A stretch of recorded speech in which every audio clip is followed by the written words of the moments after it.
11 de julio de 2021, 15º domingo ordinario. Las lecturas para este domingo están tomadas. La primera lectura del libro del profeta Amós, capítulo 7, versículos del 12 al 15. La segunda lectura, tomada de la carta del apóstol San Pablo a los Efesios, capítulo 1, versículos del 13 al 14. Y el Evangelio tomado de San Marcos, capítulo 6, versículos del 7 al 13. Como cada domingo tomamos en nuestras manos nuestra Biblia o nuestro misal, hacemos una primera lectura atenta y pausada de los tres textos y pasamos a los comentarios.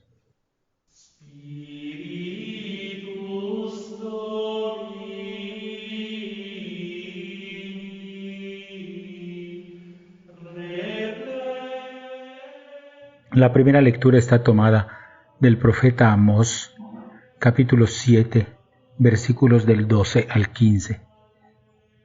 Amós era un pequeño ganadero originario de Tecoa, ciudad del reino del sur, el reino de Judá. Sin ser del círculo de profetas oficiales, Amós fue llamado por Dios para ir a predicar al reino del norte, Israel, donde gobernaba el rey Jeroboam II. El reino del norte, Israel, tenía como capital a Samaria, una elegante y próspera ciudad que había logrado su progreso gracias a alianzas militares con los pueblos vecinos, pero en la que había muchas injusticias sociales y opresión a los pobres del pueblo. Era una riqueza construida sobre el sufrimiento de los pobres.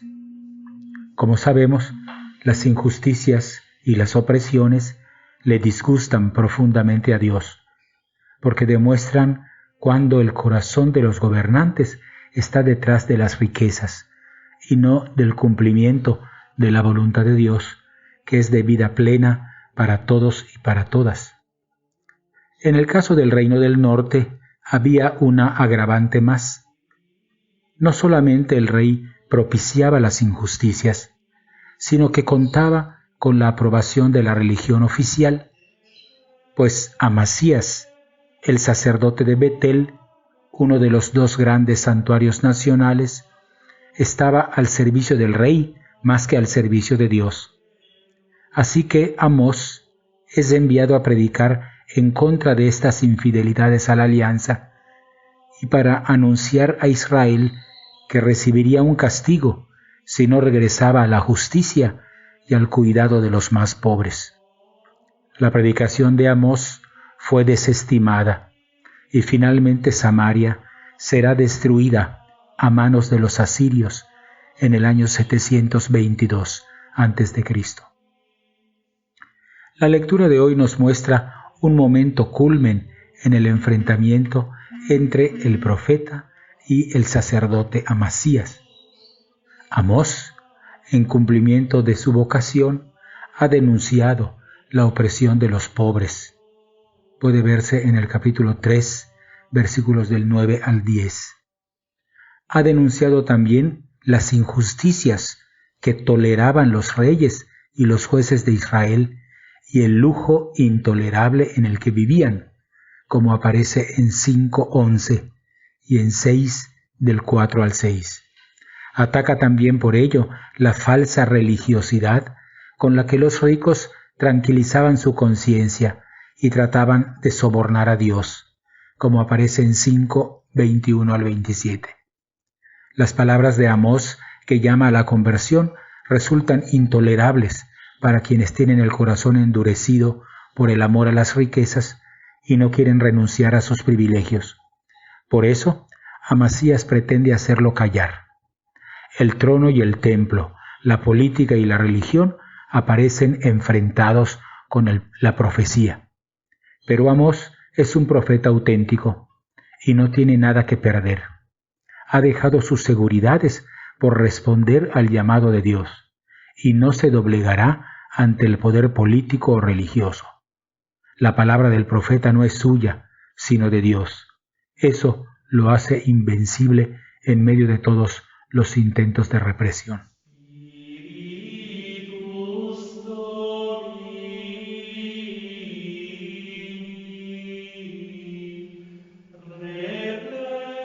La segunda lectura está tomada de la carta a los Efesios, capítulo 1, versículos del 13 al 14.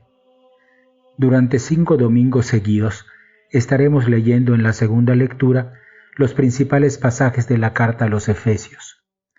Aunque es probable que esta carta fuera escrita entre los años 80 y 90 de nuestra era por los discípulos de Pablo cuando el apóstol había ya muerto, la carta se nos presenta como escrita por Pablo cuando éste estaba en la cárcel, como aparece en 1:1, 3:1 y 4:1. La comunidad de Éfeso, con integrantes procedentes en su mayoría del paganismo, fue el centro evangelizador de Pablo en su tercer viaje y pasó en sus alrededores cerca de 3 años. La carta, sin embargo, parece ser una circular dirigida no solamente a los efesios, sino también a otras comunidades fundadas por Pablo en el Asia Menor. El solemne inicio de la carta que hoy nos toca leer contiene un himno de bendición que se usaba probablemente en las liturgias cristianas antiguas. Himnos de este tipo aparecen en otras partes del Nuevo Testamento, como la segunda carta a los Corintios, capítulo 1, versículos 3 y 4, la primera carta de Pedro, capítulo 1, versículos del 13 al 12, y el Evangelio de Lucas, en el capítulo 1, versículos del 68 al 76. En nuestro caso, se trata de un himno de bendición a la Trinidad por su obra de salvación, que es cósmica, es decir, que abarca a toda criatura en el cielo y en la tierra. Aparecen en el himno los momentos esenciales de la historia de la salvación. La elección eterna y gratuita de parte de Dios para que todos llegáramos a participar de su misma santidad. El fruto de la entrega de Cristo, que es el perdón de los pecados y la gracia de ser hijos e hijas de Dios. El anuncio de nuestro destino final, que es llegar a ser una sola cosa bajo aquel que es nuestra cabeza, Cristo. Y finalmente, el don del Espíritu Santo, que nos hace herederos de la gloria y convierte nuestras vidas en un himno de alabanza a la gloria del Padre. Cristo es así el vértice de la obra de salvación.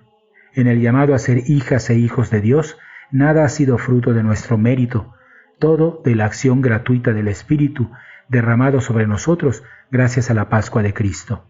El verdadero discípulo es aquel que convierte su existencia entera en un himno de alabanza a la Trinidad.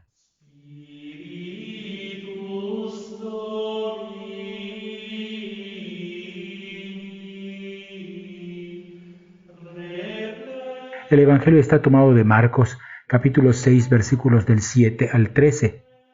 El anuncio del reino de Dios en el Evangelio de Marcos ha pasado por el rechazo de Jesús de parte de su propio pueblo. Ahora Él propone la formación de una nueva familia. Mucha gente aparece buscando a Jesús y admirándolo, pero no por ello son verdaderos discípulos. El discípulo es aquel que, elegido por Jesús de entre la muchedumbre, se vincula íntimamente a su persona, acepta como propia la misma misión de Jesús y está dispuesto a correr su propia suerte. Ya en Marcos 3, del 13 al 19, se nos ha referido que entre estos discípulos Jesús ha designado 12 y los ha destinado a anunciar el reino y dar testimonio de sus signos. A través de ellos, Jesús cumplirá su promesa de convocar a las 12 tribus de Israel como su pueblo santo, y a través de ellas construirá la nueva familia que dé gloria al Padre del cielo. En el pasaje de hoy, Jesús envía a los 12 de 2 en 2 y les concede autoridad y les entrega una misión.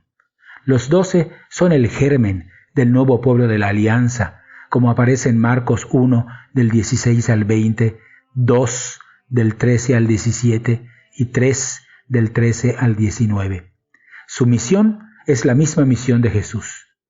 El hecho de ser enviados de dos en dos refleja probablemente la práctica de las primeras misiones cristianas, en la que se exigía al menos el testimonio de dos personas, según una antigua tradición de origen judío que aparece en Deuteronomio 19:15 y también en la segunda carta a los Corintios, capítulo 13, versículo 1.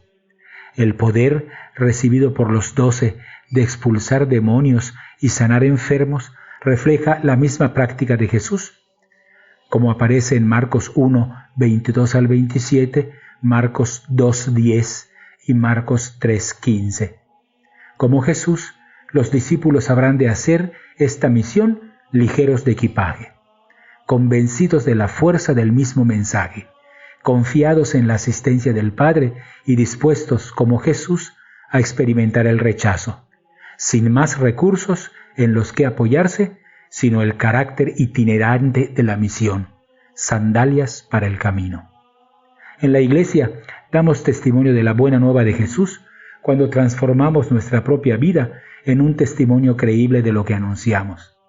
Cuando nos despojamos de seguridades materiales y de esquemas gastados, cuando abandonamos modos de vida cómodos y salimos a anunciar el reino a las periferias del mundo, como frecuentemente nos recuerda Francisco.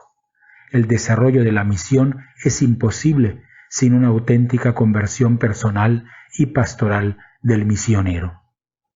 Hasta aquí los comentarios a las 3 lecturas.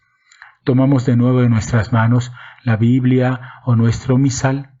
Hacemos una nueva lectura de los 3 pasajes, esta vez en oración, y estamos listos para participar de la Eucaristía.